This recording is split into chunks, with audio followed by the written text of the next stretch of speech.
Welcome to In My Feelings, a safe space to talk all things NBA. I'm Big Waz, and for the first time ever, we got our first guest on the show. You know him from The Mismatch and various other Ringer properties. Kevin O'Connor, welcome to the show, my boy. Waz, what's going on, man? How you doing today, I'm man? Here. I'm How good. You doing? I'm good. You know, we like to get honest, raw, and candid on this show, on In My Feelings every day. And I figured my first guest, I got to have somebody who always keeps it 1,000, always shoots from the hip, you know, is always going to give us exactly what's in his heart. So, Kevin, man, welcome to the show, brother. I'm really excited. It, man. Thank you, Waz. It's an honor to be your first guest. All right, let's go.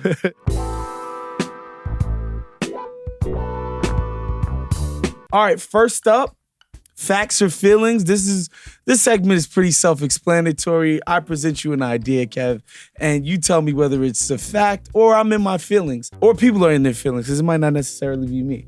Fact or feelings? The Celtics, with their damn near record-breaking net rating this season, should and rightfully are the favorites to win the NBA championship this year. Feelings. Kev, tell me why you think this is not a fact and it's only feelings. Talk to me. Now, we are recording this before the Celtics and Nuggets face off on Thursday night. So the last game we saw was Jason Tatum clanking a shot off the rim in the closing seconds after dribbling 19 times with 19 seconds left on the shot clock with a chance to win the game. Yes. Okay, so that's the last game we saw the Celtics play. And, you know, granted, they just had an 11-game win streak where they had this amazing net rating, you know, destroying opponents over that stretch. That Tatum possession and that entire 22-point blown lead over the final 9 minutes of the fourth quarter against the Cavs, I felt was indicative of those same concerns that we've seen with Boston in the past. I know you can throw out all the numbers about how they've been in clutch situations. You can talk about their three-point numbers. You can talk about how elite their defense has been. I've ever since they got Kristaps Porzingis, I've said he's the X factor. You can talk about all of those things. But at the end of the day, stars are who win you championships. Yeah.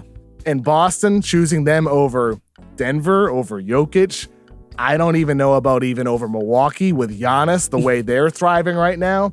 I just think with Boston, you look at the numbers. Tom Haberstroh wrote an article this week comparing Tatum to other MVP candidates. He's the worst effective field goal percentage in clutch situations compared to all the other MVP candidates. And that's not true, not just true for this season, it's true for the past 3 years. If you want to combine multiple seasons, after seeing that article, I was curious about, well, hey, what about isolation scoring numbers and post-up scoring numbers in clutch situations? So I contacted the good people at Sports Radar and asked them. Wow. I said, what are Tatum's numbers in the final 5 minutes and in overtime when it comes to isolations and post-ups? And he ranks 16th out of 30th, final 5 minutes of the fourth and in overtime, isolation post-up scoring, 0.93 points per possession. That's average. Yeah. He's pales in comparison to a Jokic, to SGA, to Kawhi, to Harden, to a bunch of other guys around the league. I just think with Boston, until Tatum takes that leap in clutch situations in the postseason, I have a hard time saying that they're the favorite in the entire NBA to win the whole damn thing. Despite being on pace to win 65 games, despite beating several opponents by 40 and 50 points, and this is the best team since the 27 Yankees, and this is just amazing. Look, obviously I agree with you. The Celtics have incredible talent, high-end talent. You'd be hard-pressed to find a team that you could say, you know, objectively has more talent collectively than the Celtics do. However, my problem with the Celtics, particularly when it comes to the postseason, they're just very one-sided in terms of how they attack teams on offense. It's a very jump shot, perimeter-oriented team, and when the threes are falling, yes, it looks beautiful, and they could blow teams out, and they win by 60 points, and they have these beautiful net ratings and all of that. But they're not multiple on offense, particularly down the stretch. They have to find a way in the playoffs to get things going towards the basket, to get to the free throw line in these clutch moments. And to Tatum's, clutch numbers in comparison to his peers. Because let's face it, I did a segment last week about the seriousness of his MVP candidate, and a lot of people were like, he's the best player on the team with the best record, clearly, and blah, blah, blah, blah. And I'm like, all right, but if you compare him to the guys that are at the top of the list, Luka, Shai Gilgeous-Alexander, Nikola Jokic, Giannis Antetokounmpo, on an individual level, there's just no argument that Tatum has played as well as those guys. There's just no way to argue that. And what I will say about his clutch percentage, I don't think Tatum's demonstratively worse than a lot of his peers. I just think in the clutch, he's often taking worse shots. And the Celtics have to find a way to generate quality looks down the stretch. And I just think in the postseason, when you combine the jump shot heavy nature and just the Celtics' propensity to just do boneheaded stuff in big moments, I don't know how you pick them to beat the Buds, to be a favorite over the buzzsaw that Denver was in the playoffs last year. And so, yeah, guys, despite the incredible record, it's not my opinion or my feeling, if you will, that the Celtics should be the NBA favorite for the championship this year. We're on the same page, clearly, and that raises the question of, like, this team, they're on pace for 65 wins, like you said. They're dominant in the regular season. They're top 2 offensive rating, top 2 defensive rating. To me, like, what I want to see from them is, like, in that Cavs game, they're just launching perimeter jumpers, Tatum's dribbling the clock out. Where is the seeking of mismatches? Where is the Derek White pick and roll? He got like one touch down the stretch of that game. Where is Porzingis attacking mismatches? Where is the two-man game stuff with KP? He had a couple of possessions and scored on a couple. But that's the thing, Kev. Like, Tatum hasn't really developed a two-man game with KP. I know. The guy that's kind of only been trying it is actually Jaylen Brown, of all people. And so, yeah, and again, look, this is something that I've been saying, and I'm not some genius. Everybody's been saying it. The duplicative nature of the two stars, the fact that they don't complement each other or raise each other's abilities in any way, I think has been the root of a lot of their problems. And yeah, I just, it's hard to see them as championship favorites at this point. I'm with you.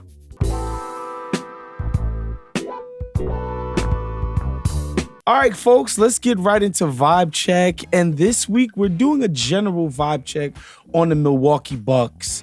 Kev, winners of 6 games in a row recently, just a beautiful comeback win, shorthanded against the Clippers, who a lot of people think are one of the favorites to come out of the West this year. It's the type of win that it would have been hard to imagine them pulling off at earlier parts of the season. And usually when we do a vibe check on teams, KOC, there isn't this like definitive line of demarcation to talk about that things change for this team. But in the Bucks case, they changed coaches and things have just looked much different. And recently, Dame Lillard has had some thoughts on the difference in how the Bucks have been approaching things. Let's check out that clip. It's a lot of talking with Doc. You know, sometimes we get on the court and we're supposed to be starting practice and Doc will talk for 15 minutes straight. And he's explaining what we're doing and why we're doing and why it won't work. And he's telling guys individually, like, this is what you like to do, but we need you to do this. If you do this all of the time, it's going to work for the team. Like, it's just a lot of talking through everything. And I think with a veteran team, you got to be able to hear it. You know, sometimes you need what we want to happen to make sense, you know, verbally. And then we walk through it and then you get an understanding of it. And that's how you build that faith and that belief and you get on the same page. And, you know, I think he's created an environment where everybody understands, everything is clear. We walk through it 10, 15 times in practice. And then we able to go out there and execute it because of how it's, you know, I guess being delivered to us. What I love about that clip, KOC, is that what's not said is Adrian Griffin wasn't doing none of that shit. That was just leaked out through Chris Haynes and other reporters. That's all. Right. It's clearly looked different. Yeah. There's just no two ways about it. What have you noticed watching the Bucks in their newer iteration? I mean, they feel like a connected team, right? They go from Adrian Griffin, the worst head coach hired since Jim Boylan, to Doc Rivers. What was the reason for the offensive inefficiency, Jim? Ball didn't go in the hoop. Why not? Ball didn't go in the hoop. Adrian Griffin was the worst coach in the NBA this year, and he was by far. And he got to coach a team with probably the fourth height. You could say top 4 in talent. Mm-hmm. That a guy that bad, maybe top 2 in talent, right? Would get this opportunity. It's just wild how that goes. And the person I was talking to was like, he's not the worst coach in the NBA this year. He's the worst NBA coach ever.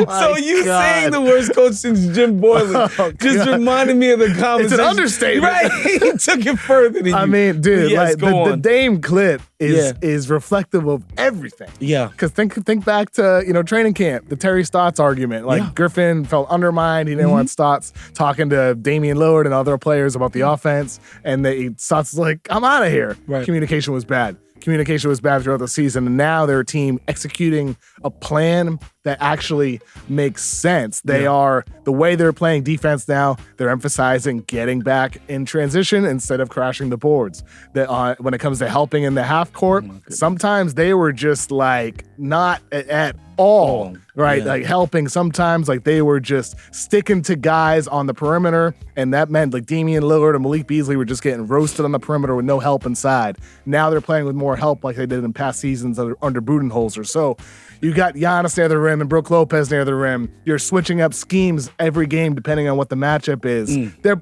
executing plans because, as Dame said, they're being talked to what to do, what not to do. Yes. And that simple stuff is what was missing for a long, long time, not just on defense, but also on offense. And it's going to need to be more than that, obviously. I just think it's so striking that just shoring up these simple things have made such a huge difference. And I think for them to reach their ultimate goal, there's going to have to be better synergies between Dame and Giannis specifically. And these are the things that they're going to be working out throughout the course of the season. But that it could be so stark right now. And I said this on our podcast on group chat, because I talked to some people close to the Bucks situation. Even while they were losing as Doc came back, the reports were that, look, everybody's morale is way higher. Transitional period. They're working through the kinks, that type of thing. Yeah. Everybody's morale was way higher. They felt like they were on a path to something. And I want to read you some more Dame quotes, because it's just, you can't overstate how much of a difference Doc is making in this team. Here's a quote from Dame. "It's helped a lot. For a significant part of the year, it was just trying to find my way, trying to find my spaces where I would have opportunities. And I just think because I've played against Doc so many times in the West, and he had the scout against me, so when he came in, he was just like, you guys don't run this? You guys don't run that? It's crazy. This is the stuff we hated to guard you against." And he just slowly started to put some of those actions in, And I think it's helped me settle in even more, especially playing with some of the guys on this team that can shoot the ball, and having a guy like Giannis and the dunker behind the defense sometimes. It's just stuff that I've always run in these situations. And I've always been, able to deal with it now with the players that I'm playing with, end quote. Just an indictment on several levels, but they do look better. I think the Bucks' weaknesses are still glaring. I think they still have perimeter defensive problems that they're gonna deal with. But I think the potential for their offense to be dynamic and multiple in ways that we describe Boston not being able to be. The fact that they have a guy like Giannis who can be a downhill monster. Mm-hmm. They have the three-point creation. They have the shooters that they can spray out to. Yeah, Brook Lopez. They got Brook Lopez. He can attack mismatches too. Same. I think the way that they can be multiple in their offensive attack might be able to mask some of their shortcomings on defense. To me, the Bucks are the favorite in the East. Wow. I believe that. Through and through. It all depends on Giannis. He's dealing with an Achilles issue right now. Hopefully that's okay, obviously. Yeah. But assuming Giannis is healthy, I have no reason to believe he's not. Mm-hmm. I think the Bucks are the favorite in the Eastern Conference because of everything you just said about their offensive abilities and the way they're performing on defense. They have been absolutely outstanding. They're playing more like they have in past years. I'm a believer in it. Doc has installed common sense defensive schemes. They're playing connected. They're executing different stuff. They switched every screen against the Sixers. They were trapping against Luka. They were playing drop against Jokic, and they did it all at a high level because they're communicating. It's really that simple. They're communicating. They know the plan. And Doc Rivers, a veteran head coach, say what you want about him. I've criticized him for the blown 3-1 leads in the past. He also has never coached a player as great as Giannis Antetokounmpo, someone as great as him, someone who's on an all-time trajectory. Joel Embiid is not as great as Giannis. Paul Pierce, Kevin Garnett, those guys. Kawhi Leonard. No, not as great as Giannis. Okay, so I think when you have Giannis, who is dragging Adrian Griffin to victories midway through the year, he can also drag Doc Rivers past a 3-1, lead and drag him to a 4th victory. You guys heard it here first. KOC thinks the Celtics are overrated and that the Bucks should be the Eastern Conference favorites. I feel sorry for KOC when he goes back to Brockton because Sully is going to be pissed. All right, KOC, I want to get you out of here. Something curious that I saw this week, something that you don't often see in NBA games. And Edwards was late for tip-off. He wasn't late to the game. He was at warm-ups. He was in the building, but he missed the tip-off. Asked later, he said he just lost track of time. Guy who's been playing hoop his whole life. Lost track of time with a tip. I've got my own hypotheses, if you will, about what happened. What do you think? Well, when the news first came out, I thought, oh, maybe because he just had the kid. Like, there's some delay. But then, like you said, he was there. Yeah. Clearly, there's some business going on. Maybe number 2, right? Yeah, I assumed it was a shark feeding. He had to drop a deuce. I just assumed that's what happened, and he didn't want to be embarrassed. But like, these are the funny moments. Is it embarrassing? We all gonna do it. No, it's embarrassing to miss the tip though, and nobody knows where the hell you are. Everybody's just like, "Where's our best player?"